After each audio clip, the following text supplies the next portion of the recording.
Well, when I first came here, I had already been bitten by the journalism bug to some degree. Well, let me back up. First time I came here, I did everything you probably shouldn't have done as a student. I didn't really try, didn't apply myself. I was a computer science major. I don't know what I was thinking. I had wanted to go to film school, but life doesn't always work the way you originally plan.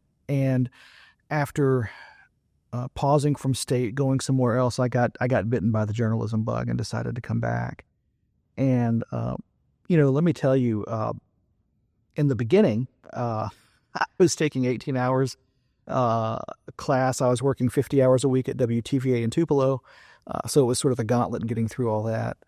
And I just remembered thinking to myself, I want to soak up everything I can. I have to be very deliberate about getting through and actually finishing, because at this point I've almost been in school long enough to be a doctor, and I'm still going for a bachelor's. But it was even back then, it was a different world. Our advanced television production class, we used analog. We basically, I think we had Super 8 and some other, we had consumer level cameras, mini DV. Nothing was nonlinear for that class. We learned how to edit on edit controllers that WTVA was using when I first started. And then, of course, we went nonlinear. But having that was invaluable. But I mean, again, all those are just tools. You have to learn how to tell a story. You have to learn the basis for what makes something compelling. You have to learn what's important and what's not very quickly. And I think it was my time out of the classroom for the Reflector, as a staff writer, as a news editor for a year, as an online editor my last year here, that really helped set the stage for that. We were here during a somewhat tumultuous time in the university's history. We had a 4-star Air Force general who was here, Robert Doc Fogelsong, and it was a trying time for us as young journalists, because it seemed right from the beginning that there were limitations being placed on what information was coming out of the president's office, what information we were able to access. You saw very quickly how official narratives could be woven and what we needed to do as students. And I didn't have the gumption then that I do now. Otherwise, I think we would have done a lot more. Things would have been more hard-hitting. We would have taken more chances. We were all just learning.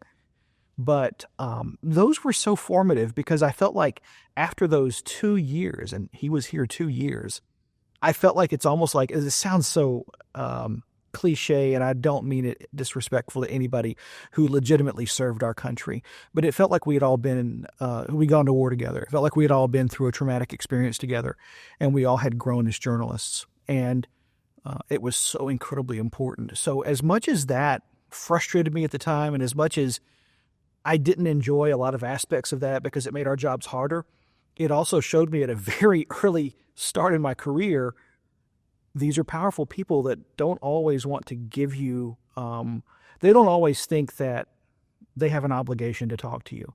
They don't always they have no interest sometimes in the truth coming out. They just want their version of it. And so that was invaluable. That was, and if I saw former President Fogelsong today, I would thank him, because I'm grateful for that experience. We had an editor-in-chief, Tyler Stewart, who pushed us very hard, and I'm grateful for that. I saw Frances McDavid, our former advisor, today, and thanked her, because I feel like I'm 43. We need to give people their flowers while they're with us. And I was on a panel with Liz Crisp, my former editor-in-chief when I started at The Reflector, and Ross Dellinger, who was my managing editor when I was serving in my first editorial role. So people that I looked up to, people that helped shape how I interpret the world as a journalist, and helped hone some of those characteristics. And I wouldn't be where I am today without those people. I wouldn't have the career that I have without what I went through and what I got to experience at Mississippi State. And I think, it's funny. My career fair that I went to here, my last semester here, and I won't say the name of the station, But there was a station here, and I had my resume. I was all proud of it. And I had it was divided up between broadcasting experience and print journalism experience. So I thought that was great. I handed it to the lady, and she looked at us and said, "You have all this print experience. What do you need that for?" And I'm like, "Don't you need to know how to write?" And she just looked at me and said, "That's not really that important." And so I snatched my resume back and I said, "Yeah, I don't want to work for you." Because to me, good writing is essential. People think that it's easy to do, and it just comes naturally to some people. But to take the most complex idea and break it down into terms that just about anybody can understand, to make it as compelling as it needs to be, to give it justice, to help bring to the surface the most important aspects of a particular topic, it takes a real knack to be able to do that and do it quickly and do it under pressure and do it under deadline. And so, yeah, it's essential to be able to have that. And, more than the classes, and I'm not knocking the classes at all. I had Hank Flick, my gosh, legendary. He was phenomenal. I had Laura DeFore, two wonderful voices who are no longer with us.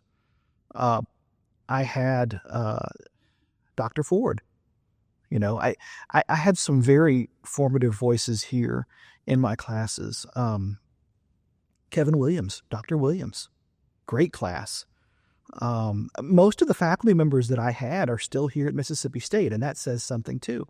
So to me, this was the place I wanted to go. I've been a Bulldog since I was a kid. I know that in many ways, the University of Mississippi has a very good daily news program. Take 30, the capstone class here at State, is weekly. But I already was working at WTVA. I already had experience at an actual TV station, no offense to the University of Mississippi. So I felt like, well, I'm already getting that real-world experience. That's supplementing anything else. Why not go to a place that I've wanted to graduate from, and a place that I consider God's country? And I love Starkville so much. So it was very important to be able to see that. And to your point, and I hope I'm answering a question in 15 minutes, but I think the most important thing about my experience here, and you mentioned it about standing up to people and being able to, it takes courage to some degree to do that. And people can be intimidating and mean to, and sure, a former 4-star Air Force general is pretty intimidating. Somebody who has the highest position within the university is pretty intimidating. We're just students. We're just student journalists. We're actually on campus. So there was a degree of vulnerability that was there.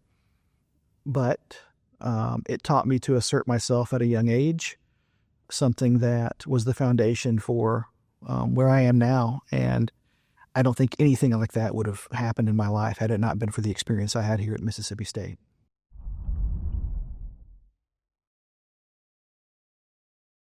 So right away, when I got the job in Tupelo, and I got hired I graduated here in May, and I got the job at WTVA in June, which is unheard of. I was not expecting that. I figured I'd be living with my mom for 18 months and hearing her, bust my chops about not having a job. So, the first thing that I realized was that the deadlines were much more taxing than I realized. That there was so much that you Ross Dellinger talked about it today. So much of what we do is based in relationships, and when you start at a place for the first time, people aren't going to trust you. People are going to look at you like you're an imposter. They're going to look at you like you didn't. I grew up in Booneville. I grew up watching WTVA. But people would look at me and hear how I sounded, and if they don't hear that familiar twang, they'd think I wasn't from here. Heaven help me, I mispronounced Belzona on the air one time, and people thought I had been flown in from some north somewhere. And so you have to earn trust for people to be able to come to you. And so really in journalism, you're playing the long game from the beginning. You can be personable, and you can kind of help your way through, but it's almost like you graduate from general assignment stories, the price of gas, people reacting, Black Friday, stories that we do every year like clockwork. and you start going into enterprising stories. And once you kind of get the lay of the land and you learn, okay, it takes me about an hour and a half to do this. Let me get this. You know how you have to go through your day and how much time you have to pace yourself and organize everything. Then you can start actually going through and getting past those surface stories and looking for, okay, well, this happened today. This car ran a red light. Does this happen often at this intersection? Was the light malfunctioning? Is there a problem with the vehicle? Was the person drinking? All these possibilities. Is this a one-off or is it systemic? And so you almost have to, over time, sort of adapt your thinking to that. And I guess it helped that I'm skeptical by nature. I'm inquisitive. I'm intensely curious about things. And I shared this story with somebody the other day, and if you don't use this, I completely understand. But I worked for a video rental store, which doesn't exist anymore. And the industry doesn't exist anymore, really. And this guy came in, and he had rented questionable movies, and they were late, and he acted like he did not rent them. And he made a big to-do about it, and I can't believe this happened to me, and why would you say this? And the rule was that if somebody gave you enough gruff for it, that you would forgive the fees. And so we did. It was like $80. I never rented this in my life. I can't believe you'd say I rent this smut. 30 minutes later, his wife comes in and drops the movie off. So right after that, I printed out his entire rental history, and I highlighted every time he had rented adult films, and I kept it behind the counter for the next time he came in. And I told a friend of mine that, and a friend of mine said, so you were doing investigative work before you even knew you wanted to be a reporter? And I thought, I guess I never thought of it that way. I guess so. You're holding somebody accountable when they were a customer and they were trying to game the system. But so I guess there's always been that sort of way of thinking, and I just had to shape it over time. And Tupelo, I think in this business, there's a small percentage of us that have our voice right out of the gate, and the rest of us have to work at it. And over time, you develop it. It's almost like a singer when you find your range. And if I go back and look at my first resume tape from Mississippi State, it's nails on a chalkboard. It is absolutely horrible. But after 2 or 3 years of being awkward, then you start to find your voice, and then you start to hear a confidence you didn't have before. And we self-correct, and we learn over time. And that is one of the most remarkable things about the industry, because you start to see that for yourself, and you really start to, I don't even say buy into everything, but you really, you're growing, and you're learning more and more every day. And so for me, when I started realizing, okay, I think I can kind of do this. I think this seems like something that I have a knack for. Okay, I enjoy it. It barely pays the bills, but it's not about that. And frankly, it's good that we don't start out making 6 figures, because I think you get the wrong people in the industry. So I'm okay with that. I lived at home for the 5.5 years I was in Tupelo. I lived with my mom, and I commuted. And when I got the job in Jackson, I finally, at this point in my career, 16 years later, to where I'm not necessarily having to live paycheck to paycheck, thank God, but it takes a little while to get there. But yeah, I had to learn a lot of things. I had to learn, to answer your original question, I had to get my voice. I had to find my voice. I had to figure out what I enjoyed doing behind the camera. And the other thing was that I really had to learn how to assert myself more. I was so afraid the first year and a half of my job that I was going to be fired, that I would just kowtow to my boss all the time. That's all I did. And after about 1.5 years, 2 years, something just clicked in my head. I said, you know what? I'm actually kind of good at this. What's the worst that could happen? If I voice my opinion and he fires me, I'll just go get a job somewhere else. And after that, I started asserting myself more. I started standing up for myself and asking for what I want. Because the one thing that you really don't get a lesson of at any school of journalism or university in Mississippi, much less others, they don't tell you how to handle contracts. They don't tell you how to handle news directors. They don't tell you how to handle bad managers. We have to learn that. And so I had to learn to assert myself. and fight for myself in those situations where I was the only voice for me. And that was invaluable. And so as much as I may have not liked that first long-term manager at my old station, he helped me do that. And so that helped me grow. And then I started anchoring in WTVA within 6 months of being there. And that helped me grow because you're kind of going through the motions more and you're trying to figure out how you can talk on camera. And I remember Terry Smith, who was a legend back in the day. Terry, he said, oh no, CJ, you need to make sure that you may want to impersonate somebody before you find your voice. I'm sorry. And I said, well, Terry, I can't. I said, I impersonate people anyway. I said, I can't do that. I said, then it's a character. Then I'm being fake to somebody at home. I can't. I'll just be really awkward until I make it. And one morning I'm anchoring a 2-hour show. The first block, I told the director, I said, I'm going to bet you something. I bet you that there's hardly anybody watching at 5. He said, what are you about to do? I said, I'm going to impersonate Craig Ford for the entire first block of the newscast. And I'm going to see if anybody calls in. What are you going to say? And I said, okay, well, I thought, well, we'll start the show. And I was like, hey, everybody, this is Craig Ford. Welcome to WTVA News. But I didn't say Craig. I said my name. And I did the whole thing with wild gestures and hand motions and everything else. And nobody called in. Not a single person called in. And so I kind of liked that too, because the morning shift gave you the chance to be silly.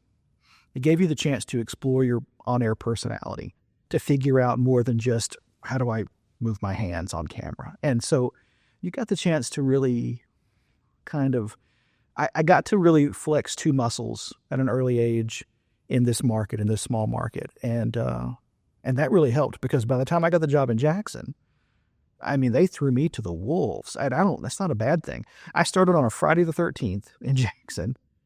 By that Saturday, I was co-anchoring because didn't have access to station email or any of that stuff, didn't have access to their content management system, but I was co-anchoring it on Saturday and I was anchoring solo on Sunday.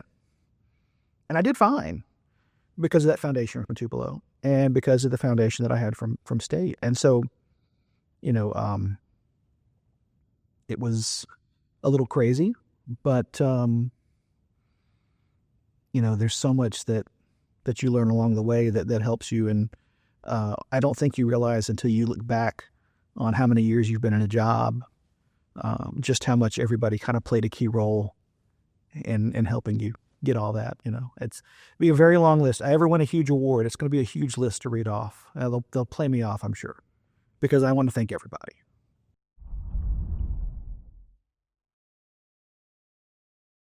Yeah, it's really, we've gone through a lot. So there are the technical aspects to it, right? We started when I was at WTVA. We still were tape to tape. We were shooting on mini DV. We went nonlinear and tapeless within a year or two of me working there. And by the second year, we had gone HD. We were the smallest station in the country to make the switch at the time. Market 134 in Tupelo, Columbus, which was a big deal. And, then you would factor in more social media, the influence of Facebook, Twitter. It was Twitter back then. And the need for us to make sure that we were engaging the audience in multiple, we're trying to meet viewers where they are versus expecting them to show up at 6 o'clock and watch the news. And so that was its own journey. I left Tupelo before it was sold to corporate ownership. When I was working there, it was one of the few privately owned stations in the country. The Spain family owned it. I had worked had met and talked to several times Frank Spain before he passed. His son was a general manager of the ABC affiliate there. His wife, and then later widow, ran the station after he passed away.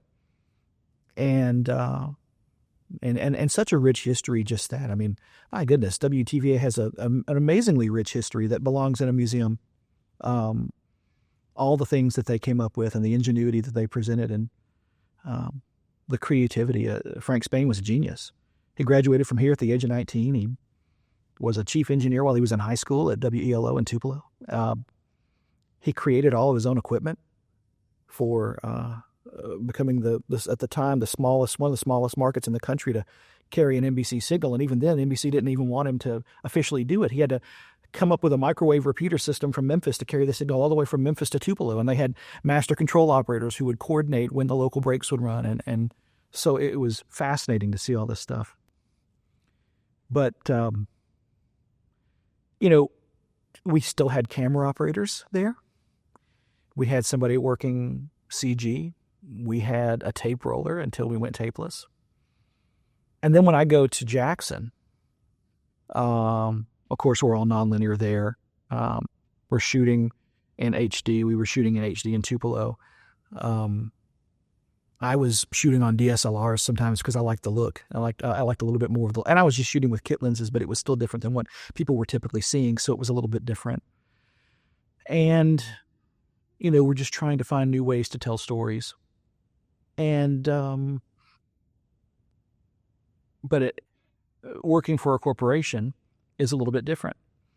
And, I got hired by Raycom-owned WLBT. And then Gray Television bought us, and we are now in a company that is publicly traded and is the third largest broadcast company in the nation.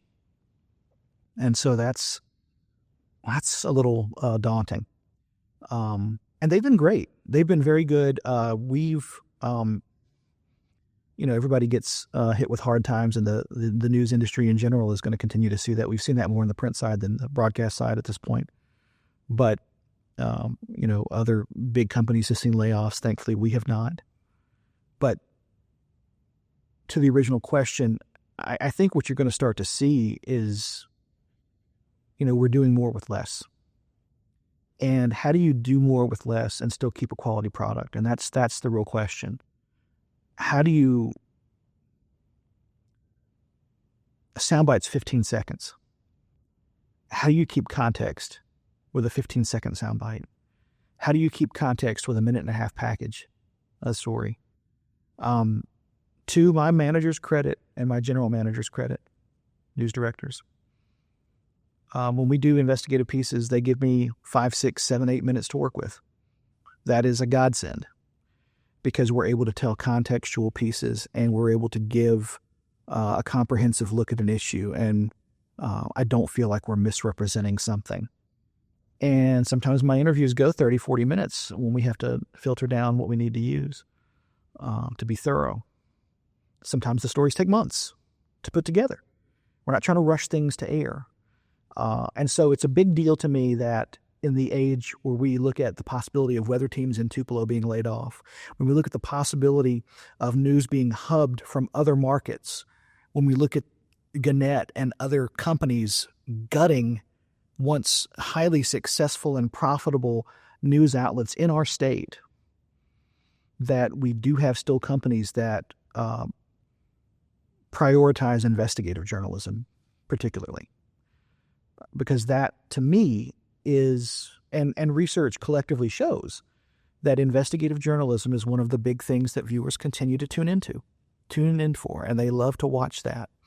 And so, my hope is that I didn't think that going into this, from being a lead investigative reporter in 2016, so almost 9 years ago, that I was doing this for I wanted the longevity career. No, I wasn't thinking that I wanted something that I knew I'd be more likely to have a job in. I just enjoyed it. But I like that the industry is going in that direction because hopefully that does give some staying power. And it's important we tell those stories. It's not just from a storytelling standpoint, but from an accountability standpoint, it's so important. The work that is done in journalism, in newsrooms around the country, is so incredibly essential to a free society.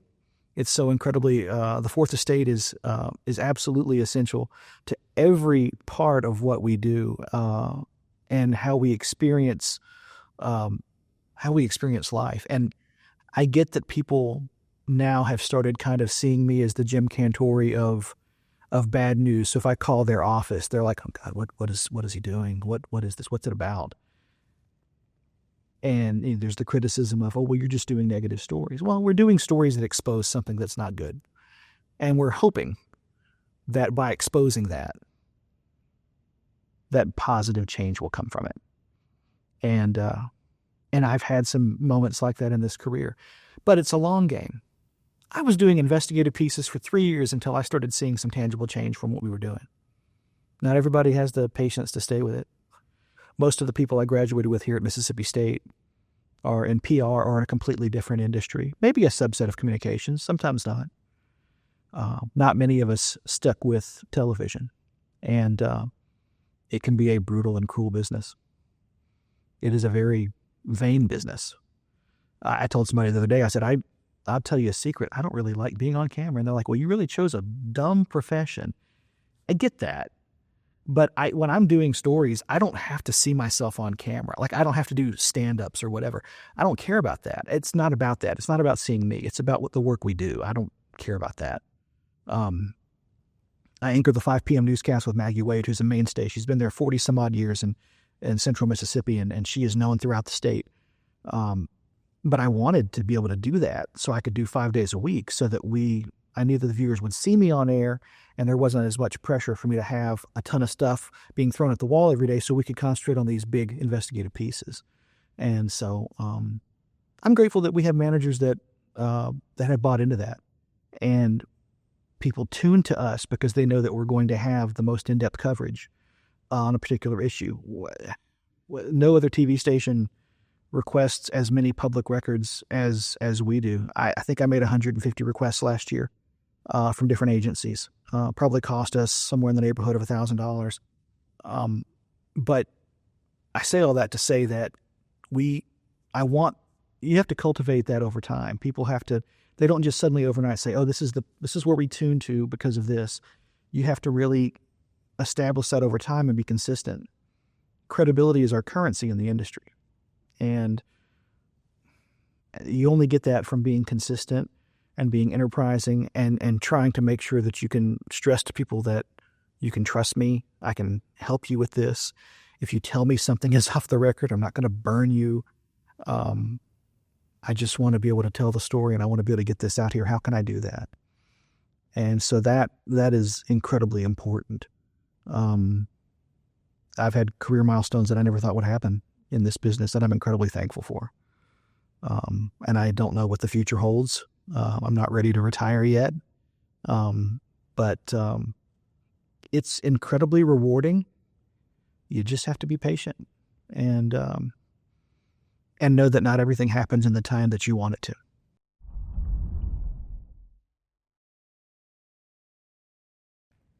I think these last few weeks have been pretty exhausting.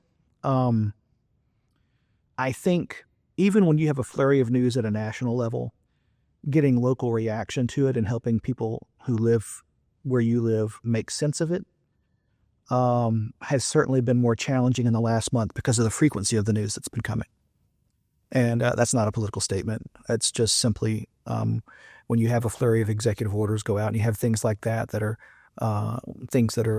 federal judges are then staying or freezing, or when you have a flurry of activity coming out of these federal offices, regardless of who is in power, it is inevitably going to affect our jobs and affect how we do our jobs. I feel like the pace has gotten quicker over the last 5 years. I feel like our climate is different, and that is challenging. People are much more critical of us than they ever have been. That is difficult. Because I get where people on the national stage can be painted with this fake news brush or what have you, but we're not parachuting in from D.C. We're here locally. We go in these communities. We live here. Most of us are lifelong Mississippians.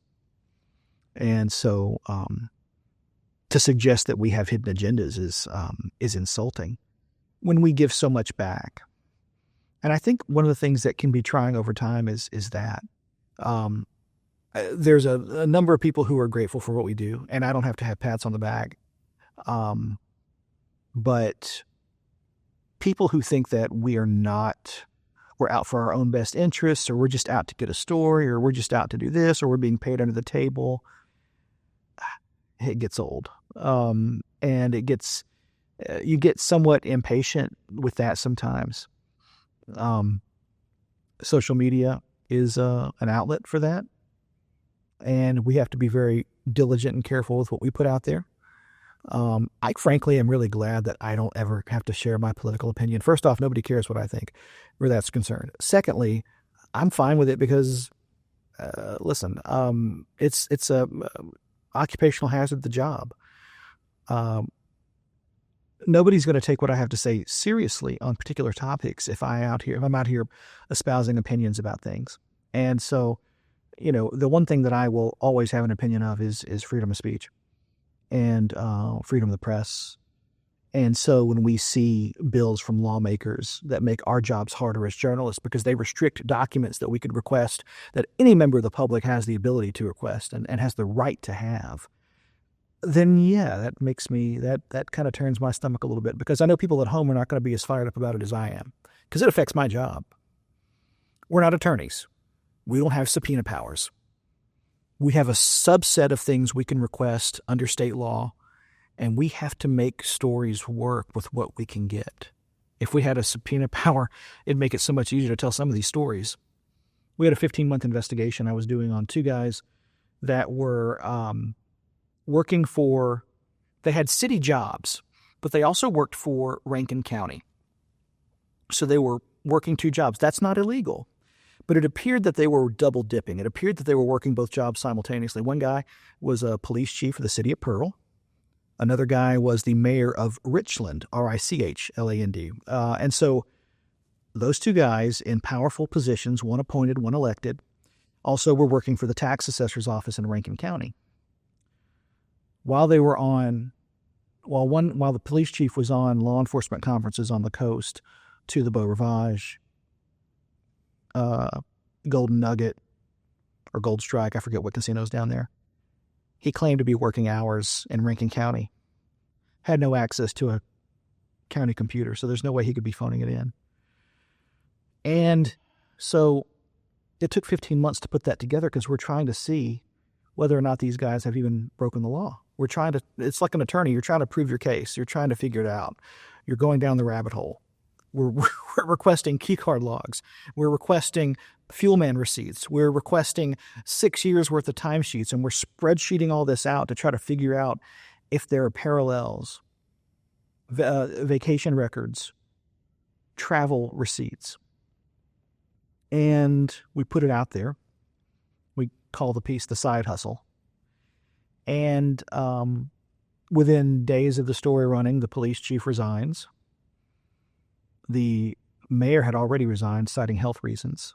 And they both resigned from their county jobs immediately after the story was out. The state auditor's office ended up investigating.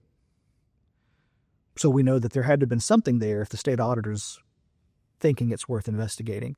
And then he turns it over to the county, and the DA there says it's conflict of interest. We need to turn it over to the AG's office so they can investigate. Okay, well, then that means that the auditor's office obviously thought there was enough there to prosecute. Otherwise, they wouldn't have. So they checked our homework, and it appeared to be good.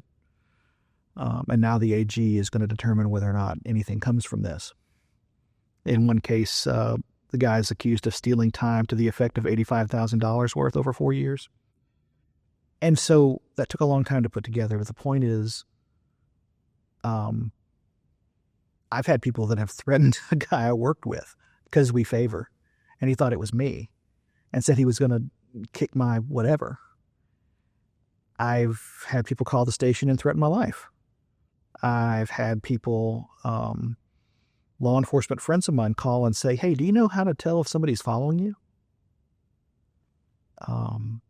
If you need anything, call me anytime. I don't care, day or night. Okay. So the job has dangers that I don't think everybody always sees. And we can't let that deter us from what we're doing. But as you do more and more, and as you get more and more impactful stories, because more and more people trust you, and you get better and better at what you're doing, the dangers get more and more real. The potential for something to happen gets more and more real. And that is something that I did not expect. We go to these conferences, and these guys from the New York Times and the Boston Globe talk about doing stories with sources that are in foreign intelligence. And somebody asked at one of these conferences I went to, said, has one of your sources ever been killed? And there was like a long silence. And the guy said, yeah, it happens often. I don't know what it's like to be in that world. Can't possibly imagine. But I can tell you that the world, according to, state politics and local politics in the Jackson metro area, is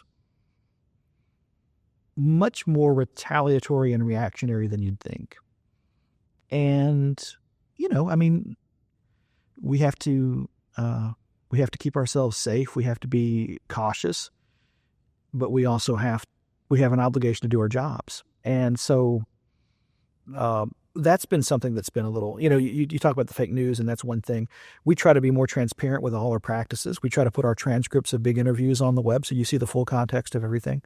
We try to explain to people the process that we do whenever we're talking about stories. If there's a person that I'm investigating, I reach out to them a week to 2 weeks before the story airs to give them more than enough time to respond. It also makes them look worse if we give them 2 weeks, but that's not the primary reason for doing it. Is to give them more than enough time to respond. They can't say we contacted them the day before. And so we take every precaution. We get stories vetted by lawyers, and still people will threaten. And I think that's only going to get worse, because sometimes those threats are louder than the actual story itself. And sometimes people will just back down versus seeing something through. So we talk about how the industry is changing too, and I'm skipping around a little bit, but I think one thing that we can't underestimate is our ability to do our jobs in an increasingly hostile environment.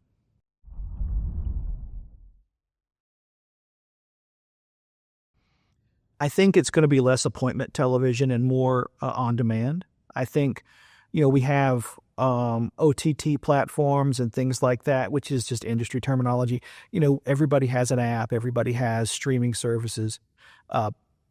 We have shows that air on those channels that are outside of our normal format for what airs on broadcast television.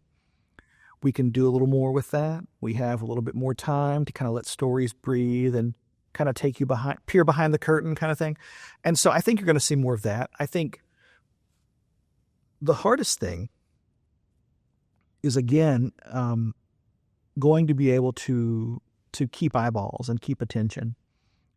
And, we have QR codes that run during our newscasts so that people, because we know you're going to be on your phone. We know you're going to be doing two things. So why not just go ahead and put your phone up to this TV screen and take a picture of that and check out this website we're talking about. But, we have shows that are that generate sales content, that are sales driven, that are separate from news. And that's very important editorially, that they are not seen as news product. We need to be able to keep our independence on that. But I think you're going to see more of that. I think you're going to see more sponsored content. I think you're going to see, I hope you don't see lines blurred between news content and sales-driven content, because we get enough commercials as it is. I think and hope that you're going to see more investigative content. I think there's an appetite for that. I think long-form pieces is a good thing, but also too, a lot of bosses don't have patience for that.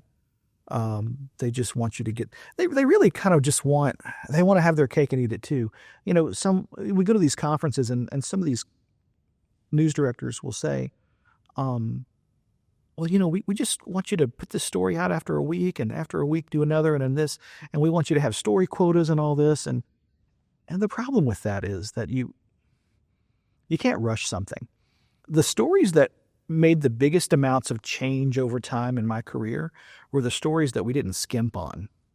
They were the stories that we stayed with. They were the stories that we spent a ton of time on.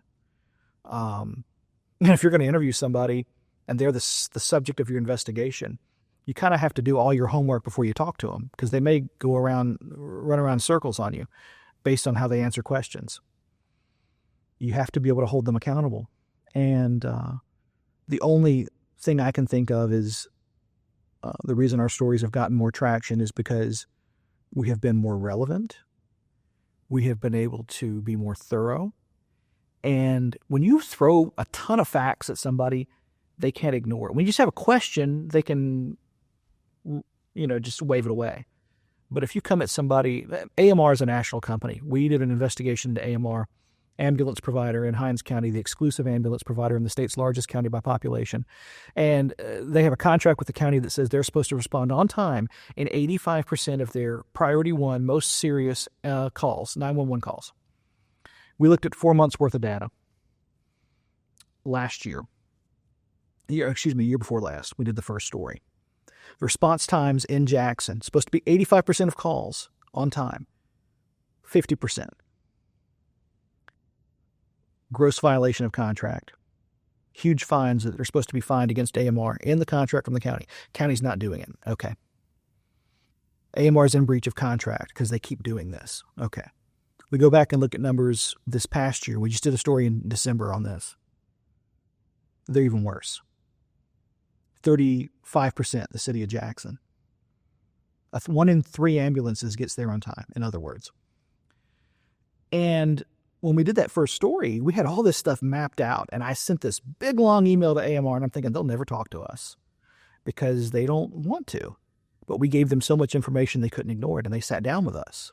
And some of that interview is going to probably be used in a wrongful death suit with one of the ladies whose husband died a week after AMR took 90 minutes to arrive. So I said all that to say that the stories that truly make a difference are the ones that we take the time and effort to put out there. And I hope that whatever medium, however it changes, whether we're watching it on our phones, whether we're still watching it using a digital antenna, whether, however we are digesting this information, I hope that the appetite for investigative reporting continues. And I think it will, because I think at the end of the day, I think people want to see it. I'm a little reticent to say that appetite is going to get better over time, because I think that when people are in power, sometimes that could change. If you want to get somebody to stop listening to someone else, the first step in doing that is discrediting them. And if people discredit us in the view us with the same lens they do national reporters, based on who's in the Oval Office, then we are going to get more resistance to what people want to see from us. And I'll tell you, locally, we get letters from people all the time. We get handwritten letters. We get emails. We get calls. I get stopped on the street. People say, we appreciate the work that y'all do. And we love that. So I know on some level there is a lot of support for it. I just don't know how long that support will last. And I hope it continues to last. And I hope we give people more reasons for it to continue. I think the only way you do that is not only by getting out there that we continually do this, but showing people that we do it. We have to promote it. We have to be able to tell people that we're doing this. That AMR story helped change a state law. And that was the first time that's ever happened in my career. And I used to sit there at these conferences and think to myself, man, I wish how cool would it be for something like that to happen? And you see these other guys in Atlanta, these big markets doing that. And then it actually happened. And my friend Anthony, who was a colleague of mine at the station and has worked with me on these stories and been invaluable, he was like telling me about something he couldn't stand. I said, brother, we just had a career milestone. I said, that has never happened before. And I said, so if there's nothing else you take away from that today, just know that made a difference. And once that law takes effect, then in other counties, basically the law said that if a county has an exclusive contract with an ambulance provider and those ambulances cannot arrive on time, that it allows for mutual aid, another ambulance from another company to come in and provide care, whereas before they weren't allowed to. That can save lives, and I hope it does. But that's the reason we do these things. And we don't do it for awards. We don't do it for recognition. We do it. That stuff only helps us to get more people to trust us. But the goal is a better Mississippi. I want people to actually not make it harder to do my job by hiding things. I want people to make it harder for me to do my job by actually doing the right thing. Not breaking the law. Not embezzling. Not taking bribes. I want people to be in office and do what they're supposed to do. Somebody wrote to me one time and said, why don't you do news stories when somebody is, you always do news stories when people are breaking the law. Why aren't you doing them when they're following the law? I said, it's their job to. They're supposed to. They shouldn't get a cookie for that. But if people do that, and it restores more public confidence in the way our systems of government work, then we all benefit. And so I really hope that we have, however formats change, and you see with print, it's obviously more digital based now, and the reflector has shrunken in size, and it's painful to see sometimes, but there's still an appetite for it. And so I hope that even though some things may change, we may figure out a way to consolidate other things, I hope that we don't consolidate the way we handle truly transformative investigative work, because I feel like we need that. We can have gas price stories all day. We can have cat fashion shows.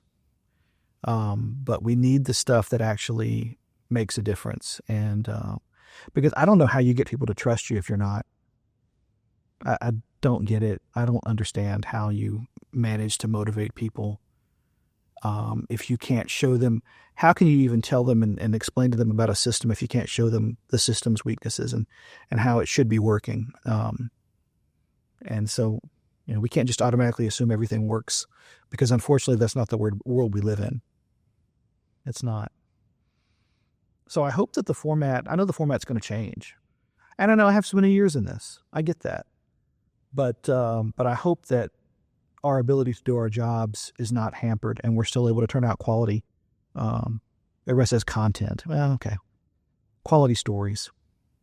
Quality work that moves the needle and that actually makes a difference. Because the most frustrating thing for me was those first 3 years where I'm sitting here doing stories and thinking, oh, that was good. That was good. Crickets. Okay. I'm glad I didn't give it up, but it's, we have to figure out what moves the needle and what people truly care about. And sometimes we have to kind of show people what they should care about. Don't just give them candy because they like it. Give them vegetables. Show them why they should care. Educate people about public records and why they should give a damn about it. Why they should care about it. It's hard sometimes. I remember hearing the term in my newsroom, oh, that's just too inside baseball. Okay, well, let's help make it easy to understand. Let's show people why they need to care about this, because we definitely do. Why is it we can't get police records, employment records? Why is it it's really hard for us to be able to prove when an officer gets terminated from one agency for bad behavior and gets hired at another? It's hard for us to tell that story. Why? It shouldn't be. Why is it most agencies in the state of Mississippi don't give us body camera video when we ask for it, even though they tout body cameras and the efficacy of body cameras to the public using taxpayer dollars to pay for them, and yet we still can't get them from most of the agencies? So, okay, officers have body cameras, something happens. If those officers aren't crooked, we're trusting these supervisors to look at the video because the public never gets to see it. How does that help anybody? And so I just feel like there's so many things. There's a bill right now, but before the legislature, it hasn't become law, that would restrict public records from, if you request them, because you file too many requests with that agency. What is that? So I think sometimes, there are a lot of states that are very progressive where it comes to that, and Mississippi is not. And it makes it harder for us to tell those stories. And we look for people who can be whistleblowers and who can reach out to us and can trust us. But we need transparency. I had this guy that I talk to all the time, and he just always says sunshine is the best disinfectant. And it sounds cheesy, but it's true. And the only way we actually get through and get to be a better society is by exposing these problems and doing our best to make sure they don't happen again.